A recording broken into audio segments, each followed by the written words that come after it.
India ने अपने criminal justice system को पूरी तरह से बदलने की शुरुआत कर दी है। देश भर में नए क्रिमिनल लॉ लागू किए जा रहे हैं। इन बदलावों का मकसद लीगल ढांचे को मॉडर्न बनाना और सभी सिटीजन्स के लिए न्याय सुनिश्चित करना है।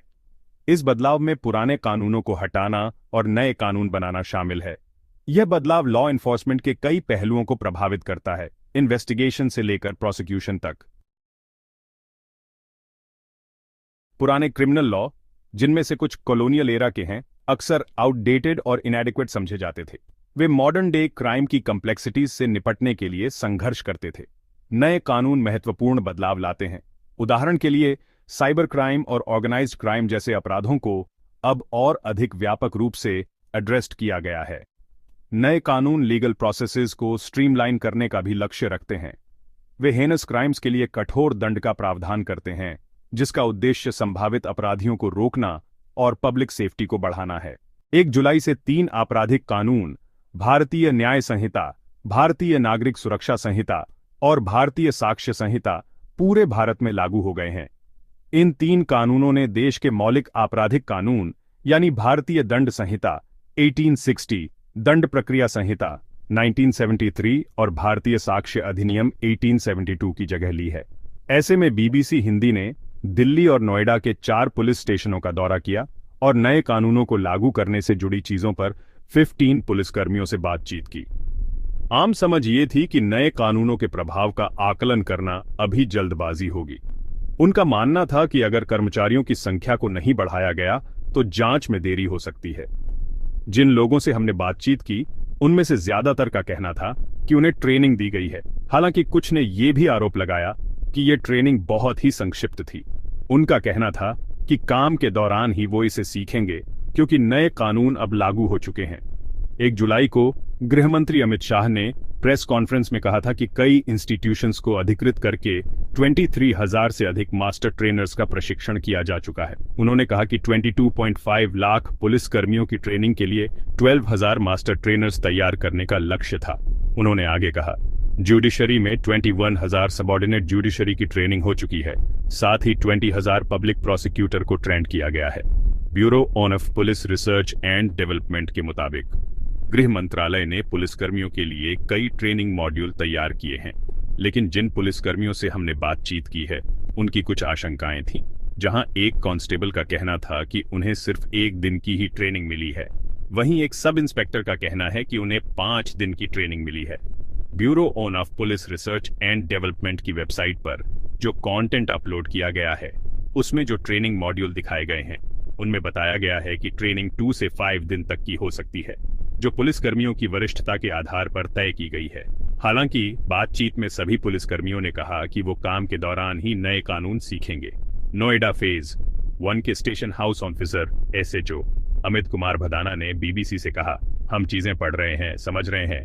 1 से 3 दिन की ट्रेनिंग हुई है, जो कि पर्याप्त नहीं है। उन्होंने कहा कि उन्हें भारतीय दंड संहिता IPC में काम करते हुए 20 साल हो गए हैं, इसलिए नए कानूनों को सही से समझने में वक्त लगेगा। हालांकि वो ये भी कहते हैं कि अपराध एक जैसे हैं, इसलिए उन्हें कानून लागू करने में ज्यादा दिक्कत नहीं होगी। SHO अमित कुमार भदाना कहते हैं, काम तो हो जाएगा, कुछ दिक्कत नहीं आई। इन सब के अलावा भी कई ऐसी चीजें हैं जिसके बारे में पुलिसकर्मियों में भ्रम की स्थिति है। भारतीय न्याय सुरक्षा संहिता के तहत कई मामलों में पुलिसकर्मियों को क्राइम सीन को रिकॉर्ड करना पड़ता है। उदाहरण के लिए, सेक्शन 105 और 185 के तहत पुलिस की तलाशी और जब्ती प्रक्रिया के दौरान रिकॉर्ड करने का प्रावधान है।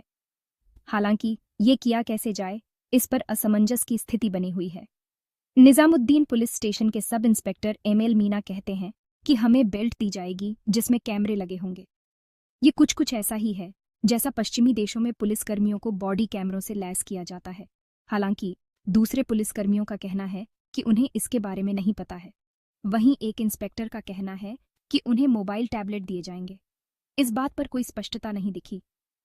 नोएडा फेज 1 पुलिस स्टेशन में 4 पुलिस अधिकारियों के एक समूह की राय थी कि उन्हें क्राइम सीन को अपने निजी फोन पर रिकॉर्ड करना होगा। हालांकि एक अधिकारी का कहना था एक नया ऐप साक्ष्य है, जिसका इस्तेमाल उन्हें रिकॉर्डिंग के लिए करना होगा। ऐसी भी लग रहा है कि नए कानूनों के लागू होने के बाद काम का बोझ बढ़ेगा। नाम नहीं जाहिर करने की शर्त पर एक पुलिसकर्मी ने बताया पहले जहां एक पुलिसकर्मी की जरूरत होती थी, अब वीडियोग्राफी और दूसरी चीजों के लिए 3 पुलिसकर्मियों की जरूरत होगी। उन्होंने पूछा, इतने लोग कहां से आएंगे? इसके अलावा उन्होंने उस प्रावधान पर भी शंका जताई जिसमें गंभीर अपराध में जहां सजा 7 साल से अधिक है, ऐसी स्थिति में फॉरेंसिक एनालिसिस का प्रावधान है। पुलिसकर्मी ने कहा, हमारे पास पिछले 2-3 साल में कई ऐसे मामले हैं जो बहुत धीमी गति से आगे बढ़ रहे हैं क्योंकि इनमें फॉरेंसिक एनालिसिस बाकी है। वो कहते हैं अब ट्रायल धीमी गति से होंगे जब तक कि कर्मचारियों की संख्या नहीं बढ़ जाती। उन्हें डर है कि नए हालात में पुराने और नए कानून वाला 2 सिस्टम साथ साथ चलेगा, जिससे काम का बोझ बढ़ जाएगा। गृह मंत्री अमित शाह ने 1 जुलाई की प्रेस कॉन्फ्रेंस में कहा था कि सरकार ने साल 2020 में ही नेशनल फॉरेंसिक साइंस लेबोरेटरी बना दी थी। उन्होंने कहा था कि इसके लिए ट्रेंड मैनपावर की जरूरत होगी और 3 साल के बाद देश में हर साल 40,000 से ज्यादा ट्रेंड मैनपावर हमारी न्यायिक प्रणाली की सेवा में उपलब्ध होगा। उन्होंने आगे कहा था कि केंद्रीय मंत्रिमंडल ने निर्णय लिया है कि 9 राज्यों में फॉरेंसिक साइंस यूनिवर्सिटी के कैंपस खोले जाएंगे और 6 सेंट्रल फॉरेंसिक लेबोरेटरीज भी स्थापित की जाएंगी। गृहमंत्री का कहना है, इस पूरी प्रक्रिया के क्रियान्वित होने में और टेक्नोलॉजी के अपग्रेड होने में 3 या 4 साल लगेंगे। एक महत्वपूर्ण बाधा नए प्रावधानों की गलत व्याख्या की संभावना है। इसके अतिरिक्त रिसोर्स एलोकेशन सबसे महत्वपूर्ण है। ट्रेनिंग, टेक्नोलॉजी अपग्रेड्स और इंफ्रास्ट्रक्चर डेवलपमेंट के लिए पर्याप्त फंडिंग आवश्यक है। संसाधनों को उपलब्ध कराने के लिए सरकार की प्रतिबद्धता ही नए कानूनों की इफेक्टिवनेस तय करेगी। भारत में क्रिमिनल लॉ के एक नए युग में ट्रांजिशन एक जटिल प्रयास है। नए कानून जहां एक अधिक कुशल और न्यायपूर्ण कानूनी व्यवस्था के लिए प्रॉमिस रखते हैं, वहीं उनकी सफलता एक मल्टीफेसेटेड अप्रोच पर निर्भर करती है। आने वाले महीने और साल ही भारत के क्रिमिनल जस्टिस लैंडस्केप पर इन नए कानूनों के असली प्रभाव को उजागर करेंगे।